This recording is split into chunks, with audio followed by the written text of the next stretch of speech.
बांग्लादेश एक बार फिर अशांति के माहौल में घिर चुका है। सवाल है कि क्या बांग्लादेश के मुख्य सलाहकार चीफ एडवाइजर मोहम्मद यूनुस इस्तीफा देंगे? क्या देंगे इस्तीफा या नहीं, चर्चा इस पे करेंगे। या फिर कहीं वहां पर तख्ता पलट ना हो जाए। तख्ता पलट होगा क्या, यह भी एक प्रश्न है। वार पलटवार चल रहा है, एक तरफ यूनुस है और दूसरी तरफ तो जो है आर्मी के चीफ हैं। बांग्लादेश के कुछ ना कुछ तो वहां पर आप सोच लीजिए वहां पर बड़ा होने वाला है, क्योंकि बांग्लादेश में इसकी सुगबुगाहट तेज हो गई है।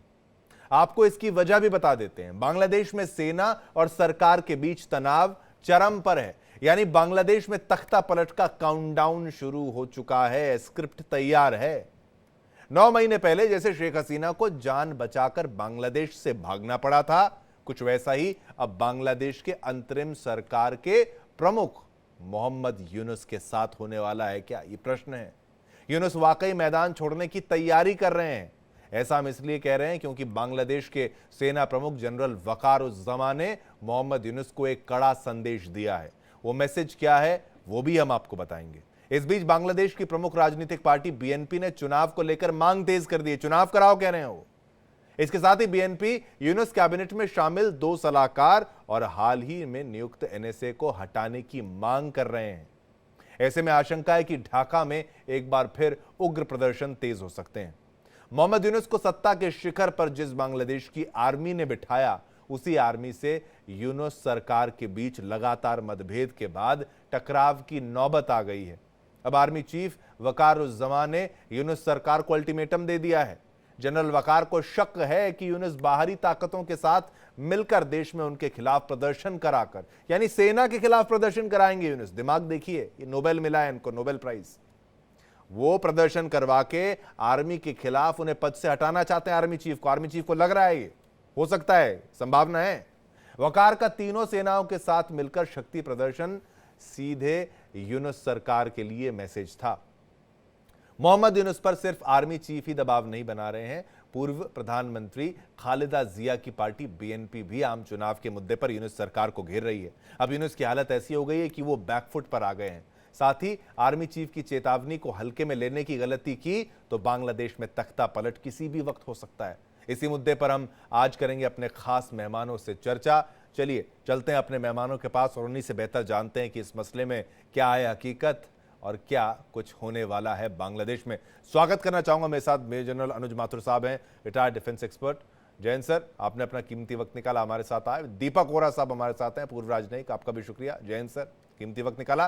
संजीव जी हमारे साथ हैं, विदेश मामलों के जानकार हैं, काफ़ी अच्छा एनालिसिस जानते हैं बांग्लादेश में असली में क्या हो रहा है, वो भी हमारे साथ हैं।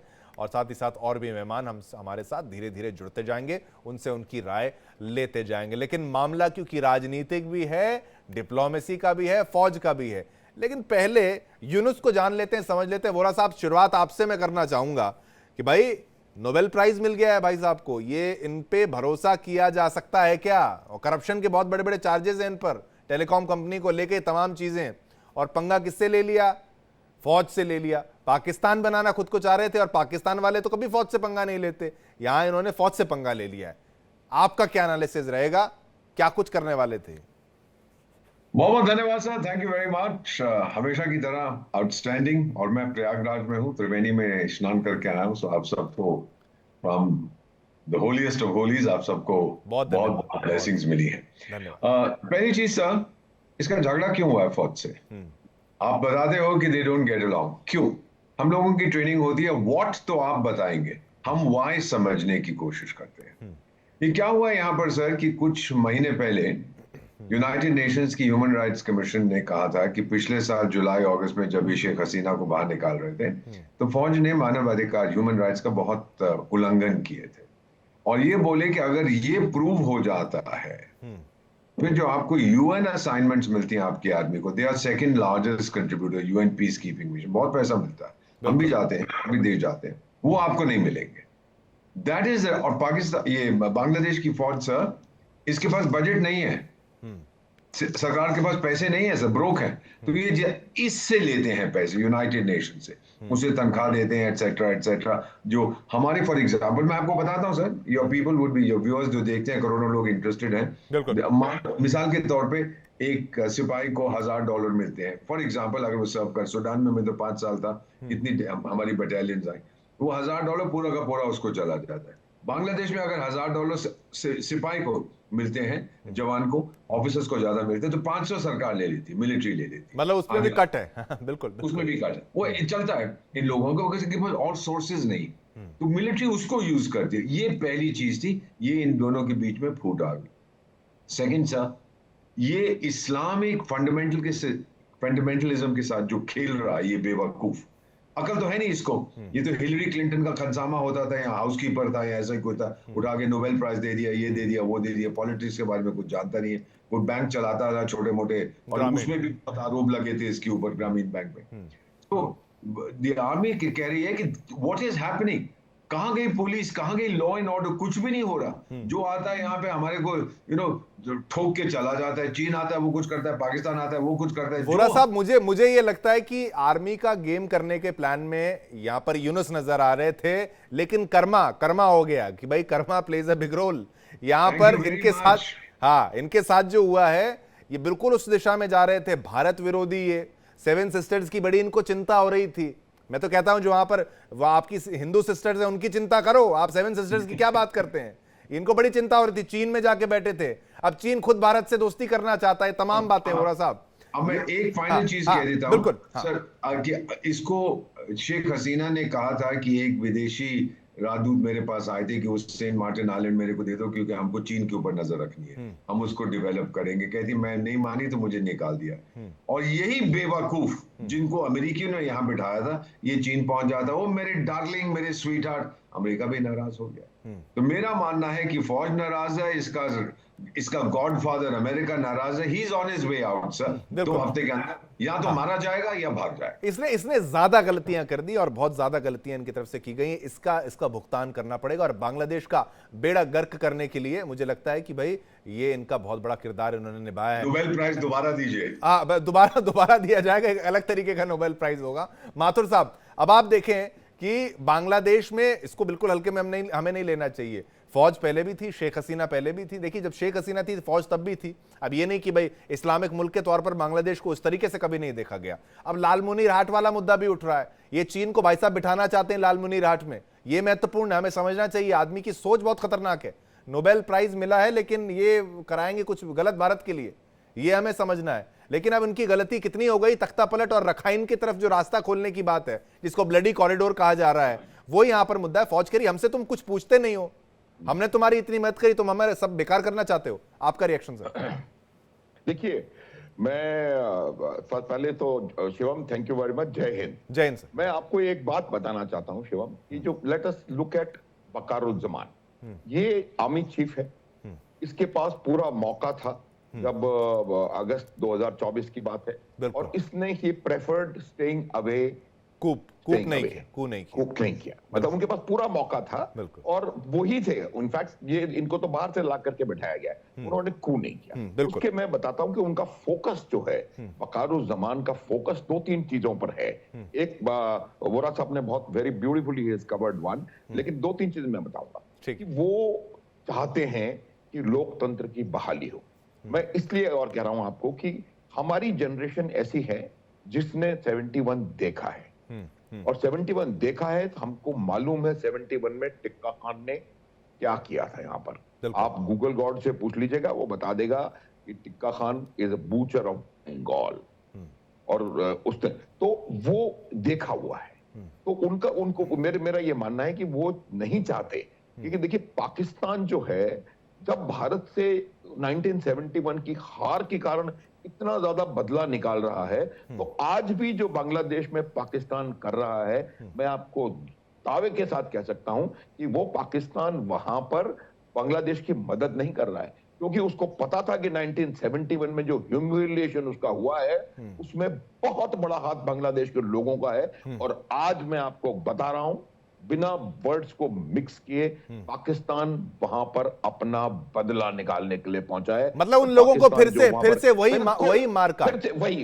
मारकाट बलात्कार करेंगे। बिल्कुल। तो वही तो लोकतंत्र की बहाली, उसके बाद उनको उस वकारुज्जमान को क्या किया कि इन्होंने उसको कहीं ना कहीं साइडलाइन करने की कोशिश करी है यूनुस साहब ने, और उनको लगा कि वो इसको निकाल देंगे। उन्होंने आर्मी के अंदर रिफ्ट लगाने की कोशिश करी है। एक इनका क्वार्टर मास्टर जनरल था, जब आईएसआई के लोग आए थे, क्वार्टर मास्टर जनरल जो है वो ऑपरेशंस में डायरेक्टली इन्वॉल्व नहीं होता है, लॉजिस्टिक्स वाला आदमी है। वो जाकर के उसने आईएसआई के चीफ से बात करी, मुलाकात करी, और फिर चीफ को बाईपास करके उसने यूनुस साहब की ब्रीफिंग करी। ये फैक्ट है। तो उनको पता था कि ये यहाँ पर उनको परेशान ये निकालने का प्रयास कर रहे हैं। तीसरी चीज जो थी कि वो पाकिस्तान बांग्लादेश की आर्मी को वकारुज्जमान बिल्कुल उसको प्रोफेशनल बनाए रखना चाहता है, और उनका तरीका प्रोफेशनल बनाए रखने का, जो बोरा साहब ने कहा, यूनाइटेड नेशंस के मिशंस में सेकंड लार्जेस्ट कंट्रीब्यूटर्स हैं। यूनाइटेड नेशंस के मिशन में जाती है उनकी आर्मी और प्रोफेशनल तरीके से काम करती है। लेकिन वकारुज्जमान के बारे में माथुर साहब आप कहें कि तो फिर मैं समझे तो वो सही कर रहे हैं, वो नहीं, मेरी बात सुनिए, देश बचाना चाह रहा हूं। बिल्कुल बिल्कुल, क्योंकि उन्होंने देखा है 71 में क्या हुआ है, ठीक है, इसलिए वो देश बचाना। और उसकी अब वजह बताता हूं कि वो यूनुस से क्यों परेशान हो गए। यूनुस से वो इसलिए परेशान हो गए कि यूनुस ने, एक तो वो कॉरिडोर, मैं बता रहा हूं, वो कॉरिडोर इसलिए बनाई जा रही है कि अमेरिका वहां से विद्रोहियों को हथियार भेजेगा। ये आप लिख करके देख लीजिए, आप, मैं बता रहा हूं आपको। तो वो एक रास्ता बनाया जा रहा है, और उसकी सलाह किसने दी है? खलीलुर रहमान ने। खलीलुर रहमान कौन है? वो तो बांग्लादेश का रहने वाला भी नहीं है, is an American citizen, is an x diplomat and an American citizen. ठीक है, उसने सलाह दी है। ये दूसरी और तीसरी जो उनकी बात है, वो ये जो कट्टरवाद है, मुझे लगता है कहीं ना कहीं उनका आर्मी चीफ, जो कल परसों उन्होंने जो दरबार किया है, उसमें उन्होंने शक्ति प्रदर्शन किया है। दोनों नेवल चीफ और एयर चीफ भी वहां पर मौजूद थे, और एक बहुत स्ट्रॉन्ग मैसेज गया है। और वहीं उन्होंने जो शब्द आपने प्रयोग किया, ब्लडी कॉरिडोर, उसने वहां कहा है। और मुझे लगता है कि ये यही वजह है कि वो बहुत ज्यादा उसके खिलाफ है। ठीक है, बिल्कुल, ये आपके 2 पॉइंट्स लिए आधे घंटे की डिबेट है, हम फटाफट यहाँ पर पॉइंट्स को लेंगे, सभी की बात आएगी। संजीव श्रीवास्तव जी, अब आपकी मैं बात लेना चाहूंगा। दत्ता साहब, आपका भी स्वागत है, आप भी हमारे साथ जुड़े हैं। संजीव जी, पहले आपसे मैं ये प्रश्न पूछूं कि भाई बांग्लादेश का आर्मी चीफ जो है वो विदेश का दौरा करता है, जब वो विदेश का दौरा करते हैं उस दौरान वहां पीछे से खेल कर दिया जाता है, यानी कि आर्मी चीफ से कौन से देश में ऐसा होता है कि भाई ये चूहे बिल्ली का खेल जो कर रहे हैं, यूनुस की अगर बात की जाए, अब इसके आगे रेपरकशंस क्या होंगे? अब ये इस्तीफे की बात कही जाती है कि भाई क्या वाकई इस्तीफा देंगे, फंस गए हैं यूनुस, या फिर ये महज छलावा है कि भाई चुनाव ना हो, चुनाव से भाग रहे हैं ये? संजीव जी। देखिए शिवम जी, एक बात बिल्कुल स्पष्ट है जो हमारे 2 डिस्टिंग्विश्ड पैनलिस्ट ने कहा कि जो बांग्लादेश के मोहम्मद यूनुस जो अंतरिम सरकार के मुखिया हैं, उनके जो दिन है वो गिनती के बचे हैं, और उनके पैरों की जो तले से जो जमीन है वो कर्मा संजीव जी, कर्मा मानेंगे इसको, बुरे कर्म? बिल्कुल कर्मा ही, मैं उसी पे आ रहा था कि उनका जो दायित्व था, उनको बांग्लादेश में कानून और व्यवस्था की स्थिति को संभालने की जिम्मेदारी दी गई थी, कट्टरपंथियों के खिलाफ कार्रवाई करने की जिम्मेदारी दी गई, जो हिंदू अल्पसंख्यक हैं और जो अदर माइनॉरिटीज हैं उनके ऊपर जो हमले हो रहे थे उसको रोकने की जिम्मेदारी दी गई, और सबसे बड़ी जिम्मेदारी ये थी कि वो जल्द से जल्द वहां पर इलेक्शंस कराएं, फ्री एंड फेयर इलेक्शंस कराएं, उसके लिए एक वातावरण तैयार करें, उसकी जिम्मेदारी थी। लेकिन और इस जो सरकार की, अंतरिम सरकार की प्रकृति ये है, इसका जो स्वरूप ये है कि ये गैर निर्वाचित सरकार है, ये इलेक्टेड गवर्नमेंट नहीं है, ये जनता के लोगों का रिप्रेजेंटेशन नहीं करती है। इसको टेक्निकली तो सरकार है ही नहीं संजीव जी, टेक्निकली तो सरकार है ही नहीं।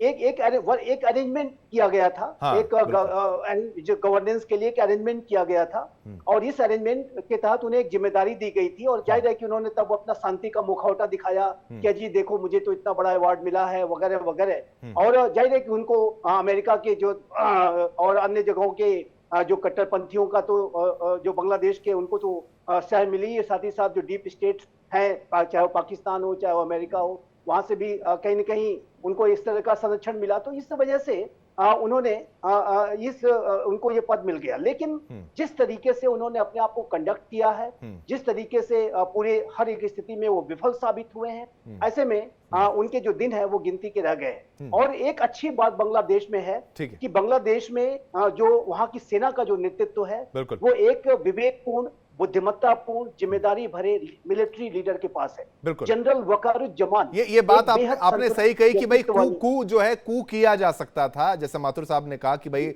क्योंकि किसी भी आप देखें और खासतौर पर पाकिस्तान का एग्जाम्पल इसलिए लेते हैं कि भाई मजहब वाली बात की जाए तो मजहब एक है, लेकिन सोच विचारधारा बिल्कुल अलग है। श्रीवास्तव जी, आपकी बात को मैं समझ गया। एक पॉइंट में दत्ता साहब आपसे भी मैं पहले लेना चाहूंगा, सभी से मैं चाहूंगा फटाफट एक राउंड ले, फिर सेकंड पॉइंट्स भी लेना आवश्यक यहां पर होगा। एसके दत्ता जी, अगर राजनीतिक दृष्टिकोण से इसको समझना हो तो इसको कैसे समझा जाए कि भाई क्या चुनाव से बचना है और फिर ये रखाइन वाला पूरा, फिर तो ये रोहिंग्या वाला एंगल आ जाएगा, वहां तक चला जाएगा। ये क्या यूएस के इशारे पे सब कुछ किया जा रहा है या फिर और भी कुछ प्लेयर्स हैं? ये डीप स्टेट जिसको डार्क स्टेट कहते हैं, यहाँ पर वोरा साहब भी हैं। ये केवल यूएस के इशारे पे नहीं है, इसके पीछे यूएस भी है, पाकिस्तान भी है और उसके साथ साथ चीन भी है। और आज आप अगर देखेंगे जिस तरह का घटनाक्रम बांग्लादेश में पिछले 10 महीने से हुआ है, वो कहीं ना कहीं पे बहुत सारी चीजें एक तरह से दर्शाता है और बहुत सारी चीजें कहता है। मोहम्मद यूनिस जो है वो कहीं ना कहीं पे एक अनएस्टेब्लिश लीडर है, वो लीडर आपने है ही नहीं, उसको पिट्ठू की तरह थोपा गया है और अमेरिका का डीप स्टेट ने बहुत बड़ा योगदान इसके पीछे रहा है और पुराना जो अमेरिका का प्रशासन है उसने ही ये काम किया। पर इसके साथ साथ चीन का कहीं ना कहीं पे बहुत महत्वपूर्ण इंटरेस्ट है बांग्लादेश पे, और पाकिस्तान तो शुरू से ही चाहता था कि भारत के विरोध में बदला ले, तो पाकिस्तान का इंटरेस्ट तो पहले दिन से ही रहा। और इन तीनों देशों को चाहिए था एक पिट्ठू जो उनके इशारे पे कठपुतली की तरह नाचे, और वो पिट्ठू कहीं ना कहीं पे मोहम्मद यूनिस साबित हुआ और मोहम्मद यूनिस को उसी तरह से स्थापित किया गया। लगातार जिस हिसाब से मोहम्मद यूनिस लगातार जो भारत के विरोध में बातें कर रहा था और खास करके नॉर्थ ईस्ट को लेके बार बार जो कह रहा था कि नॉर्थ ईस्ट का नेचुरल बाउंड्री अगर आपके अगर ओशन के साथ, मतलब दत्ता साहब ये सब कुछ वो चाइना, पाकिस्तान और अमेरिका डीप स्टेट ये सभी उसके कहने पर सब कुछ कर रहा था, ये एंटी इंडिया। पर अपनी भी तो कोई इच्छा होती है दत्ता साहब, अपने को भी तो कुछ होता है कि मुझे कुछ मिल जाएगा, बड़ा मिल जाएगा, ये सोचा जा रहा होगा। उसका तो खुद का इच्छा था ही, वो पहले से ही चाहता था कि वो बांग्लादेश में मुखिया बन के एकदम गांठ बांध के बैठ जाए वहां पे और किसी भी तरह से शेख हसीना को वहां से बाहर किया जाए, क्योंकि शेख हसीना जो थी वो बांग्लादेश की एक पॉपुलर लीडर में से थी और वो चुने हुए सरकार था। और मोहम्मद यूनुस का शुरू से ही लालच था कि बांग्लादेश में वो करता धरता होके बैठे और वो तभी संभव हो पाता जब शेख हसीना से बाहर किया जाता, और इसीलिए यानी दत्ता साहब बांग्लादेश को बर्बाद इन्होंने किया। हाँ, दत्ता साहब बांग्लादेश को बर्बाद किया है, इकोनॉमी खराब कर दी है, इकोनॉमी ऐसी बर्बाद, बिल्कुल सही चौपट कर दिया है। मुझे 5 सेकंड दीजिए। हाँ, बिल्कुल बोलिए। आज ये सारे चीजों का घटनाक्रम का जब पिछले 4-5 दिन से जब चीजें सामने आ रहा है तो और खास करके जब वो लगातार चिकन नेक की बात कर रहा था, तो आज सुबह मैंने सोशल मीडिया पे मैंने बांग्ला में एक सेंटेंस मैंने लिखा था और वो मैं आपके चैनल पे भी दोहरा देता हूँ। बिल्कुल। बांग्लादेश के पास 2 चिकन नेक है, एक है रंगपुर, एक है चट्टग्राम, और मैंने बांग्ला में लिखा था आमार नाम तुम्हार नाम रंगपुर থেকে चट्टग्राम, यानी कि मेरा नाम तुम्हारा नाम रंगपुर से चट्टग्राम, और यही होगा आगे चल। खूब भालो, बिल्कुल ये होना भी चाहिए। और बिल्कुल देखिए, मैं भी पश्चिम बंगाल में भी रहा हूँ, असम में भी रहा हूँ, उत्तर पूर्वी राज्यों में रहा हूँ, मैं समझता हूँ वहाँ के दृष्टिकोण को। वोरा साहब, ये जो चिकन नेक करते हैं, पहले तो इसको रेजर्स एज भी कहा जाता है हमारी भाषा में, टाइगर्स नेक हम तो बोलते हैं, अब इसको थोड़ा सा एक्सपैंड नहीं कर देना चाहिए?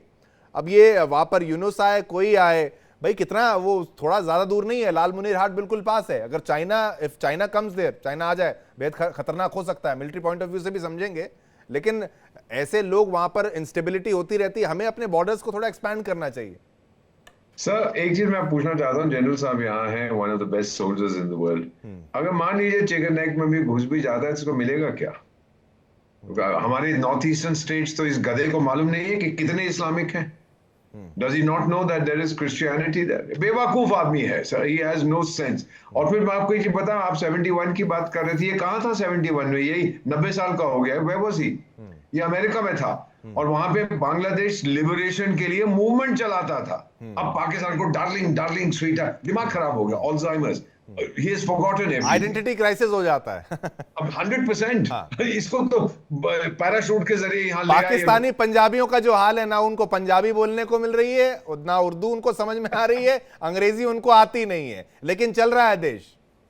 बैरली चल रहा है, धक्के मार मार के चल रहा है उनका देश। अब ये मुझे डर है कहीं बांग्लादेश में उर्दू ना शुरू करवा दे ये। देखिए, तो he has, you know, economically आपने बताया बटा बिठा दिया, पॉलिटिकली खत्म हो गया, रेपुटेशनली खत्म हो गया। कोई भी दुनिया का देश सर, ये 57 इस्लामिक जो देश समुदाय के देश हैं, you can leave out most of them, कोई नहीं चाहता to deal with an Islamic fundamentalist. This idiot doesn't understand. Somalia में $1 कोई नहीं लगाएगा, पाकिस्तान में $2 मुश्किल। मोमेंट यू बिकम फंडामेंटलिस्ट, आप कहेंगे जी मैं इस्लामिक बन गया, कहेगा जी अमृतसर के छोले खाओ, हम पैसा नहीं लगाएंगे।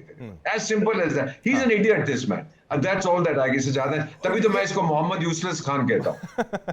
बिल्कुल सही, ये आपने पॉइंट बिल्कुल सही बोला। आया है बर्बादी करने और यूजलेस ये हो चुका है। नोबेल प्राइज मिला है, ये थोड़ा सा उसको जो टीम देती है उस पर थोड़ा सा हमारा यहाँ पर विरोध होना चाहिए। क्यों दिया, कैसे दिया? माथुर साहब आपसे मैं पूछूं एक, क्योंकि अब एंड के सेशन के बिल्कुल क्लोज आ रहे हैं, इलाज क्या है बांग्लादेश की परिस्थिति का, क्योंकि भारत पर असर पड़ सकता है। हम यहाँ पर घुसपैठ को तो झेल ही रहे हैं, लेकिन ज्यादा कुछ है, चीन आए वो आए और वहां पर इंस्टेबिलिटी हो, क्या देखते हैं फ्यूचर? आपका एनालिसिस है। शिवम, मैं आपको एक बात बता दूं बिल्कुल क्लियर, कि ये जो वकारुज़्ज़मान है वो इस बात को समझता है कि बांग्लादेश एक लैंडलॉक्ड कंट्री नहीं है, Bangladesh is a India locked country.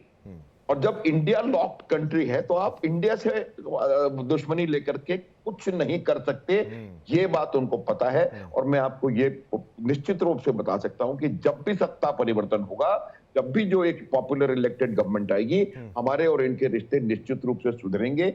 Radicalisation of military mind नहीं होना चाहिए, जो अभी तक नहीं है।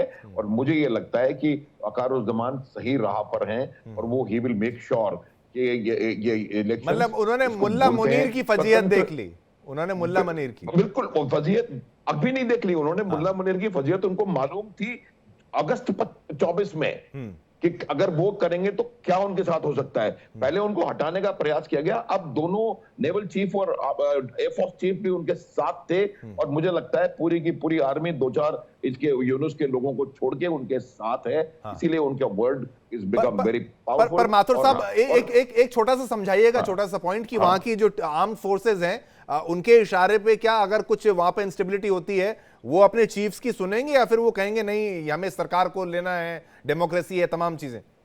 बिल्कुल, मैं बता रहा हूं वो अपने चीफ की बात सुनेंगे, आप मान लीजिए। ठीक, क्योंकि उन्होंने प्रयास किया था। और एक और लास्ट पॉइंट मैं बताना चाहता हूं, फटाफट। चिकन स्नैक की कई दफा बात करते हैं। चिकन स्नैक हमारे पास 71 में बहुत अच्छा मौका था, इसको हम बड़ा कर सकते थे। लेकिन हमको बांग्लादेश का जब टाइम बात आती है तो एक chicken leg is, I believe I'm a vegetarian, but I believe it is tastier than the neck.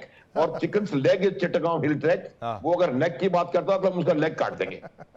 ये लीजिए, संजीव श्रीवास्तव जी भी खुश हैं। संजीव श्रीवास्तव जी को भी लग रहा है कि कुछ करना चाहिए यहाँ पर। नहीं, लेकिन ये बहुत पॉइंट की बात है कि भाई एक्सपैंड करना चाहिए, और या तो उसके डिप्लोमेटिक वेज होने चाहिए, तरीके होने चाहिए कि भाई कितना आप लैंडलॉक करके हमें चलेंगे यहाँ पर। संजीव जी, एक इलाज बांग्लादेश के लिहाज से महत्वपूर्ण है।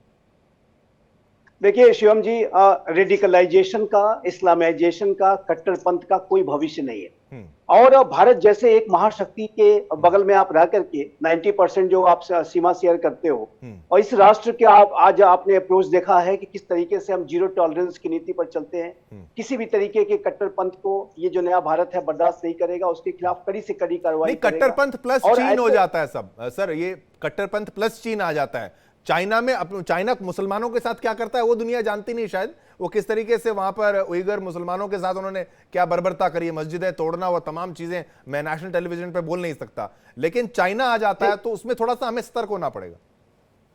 नहीं, चाइना का भी ये जो नया भारत है, चाइना के को भी अच्छी तरह से डील करना जानता है। चाइना को हमने 2-2 बार झुकने पर मजबूर किया, चाहे वो डोकलाम हो, चाहे वो गलवान हो। चाइना को पीछे हटना पड़ा, डिसएंगेज करना पड़ा, सड़कें बनाना रोकना पड़ा। तो चाइना हो या पाकिस्तान हो या चाहे कोई अन्य चैलेंज आए, आज का जो नया भारत है वो अपनी शक्ति के साथ बात करता है, पोजीशन ऑफ स्ट्रेंथ को, डिफेंस पॉस्चर को, अपनी कॉम्प्रहेंसिव नेशनल पावर को हम लगातार विकसित कर रहे हैं। अभी हमारे प्राइम मिनिस्टर श्री नरेंद्र मोदी एक नीति आयोग की बैठक भी लेने जा रहे हैं और जाहिर है कि हमारा लक्ष्य सारे ऑपरेशन सिंदूर के बाद, सारे आतंकवाद विरोधी कार्रवाई करने के बाद जो लक्ष्य है हमारा लाउड एंड क्लियर है, बहुत स्पष्ट है कि हम विकसित भारत की तरफ आगे बढ़ेंगे। और इस राह में अगर कोई भी चैलेंज बाधा बनने की कोशिश करेगा तो उसका जवाब हम जीरो टॉलरेंस के साथ देंगे, चाहे वो कट्टरपंथ पाकिस्तान का हो, चाहे वो बांग्लादेश का हो, चाहे वो अन्य किसी तरीके का कट्टरपंथ हो। तो ये भारत लेकिन का चिकन नेक पे भी कुछ बोलिए, चिकन नेक पे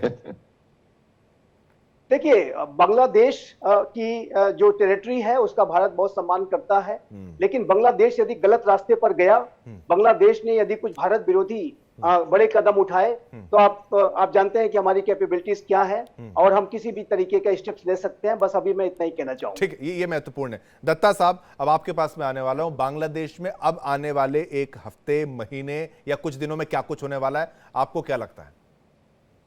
मुझे लगता है कि जिस तरह से बहुत तेजी से घटनाक्रम वहां पे बदल रहा है और जिस तेजी से चीजें हो रहा है, मोहम्मद यूनिस या तो भागेगा बांग्लादेश से और पेरिस जाएगा वो, और सुनने को तो ये भी मिला है कि उसने अपना त्याग पत्र वगैरह सारा चीजें तैयार करके रखा है और किसी भी समय वो त्याग पत्र दे सकता है। और एक राष्ट्र, मतलब वो त्याग पत्र जान बचाने वाला त्याग पत्र है, हाँ, वरना प्राण ना त्यागने पड़े वाला पत्र है। बिल्कुल बिल्कुल। और राष्ट्र के नाम पे एक संबोधन करके और उसके बाद पेरिस के लिए फ्लाइट लेगा। हाँ। ये होगा क्योंकि वो अगर ढाका में रुक गया तो उसको शेख हसीना की तरह सेफ एग्जिट मिलेगा भी नहीं, वहां पे उसका बोटी कर दिया जाएगा। बिल्कुल। महत्वपूर्ण बात यहाँ पे ये आती है कि जैसे मैंने पहले कहा था रंगपुर और चट्टग्राम को लेके, चट्टग्राम तो या फिर चिटागंग तो वैसे ही भारत का होने वाला था। सरदार पटेल उस पे राजी भी थे, वो पंडित नेहरू की गलत नीति के चलते चट्टग्राम भारत का हिस्सा नहीं बना। दौरान 10 सेकंड दत्ता जी, एक फाइनल कमेंट, क्योंकि एंड में क्या शेख हसीना वापस आएंगी, बस फाइनल। देखिए, यहाँ पे मुझे लगता है कि 1.5 महीने के अंदर हो सकता है कि शेख हसीना बांग्लादेश में वापस जाए। और अब समय आ गया है चिकन नेक को एलिफेंट नेक में। बिल्कुल। ये सभी सहमत हैं और समय इतना ही था, माफ कीजिएगा। दत्ता साहब आपका शुक्रिया, माथुर जी आपका शुक्रिया, वोरा साहब आपका शुक्रिया, श्रीवास्तव साहब आपका भी बहुत बहुत शुक्रिया।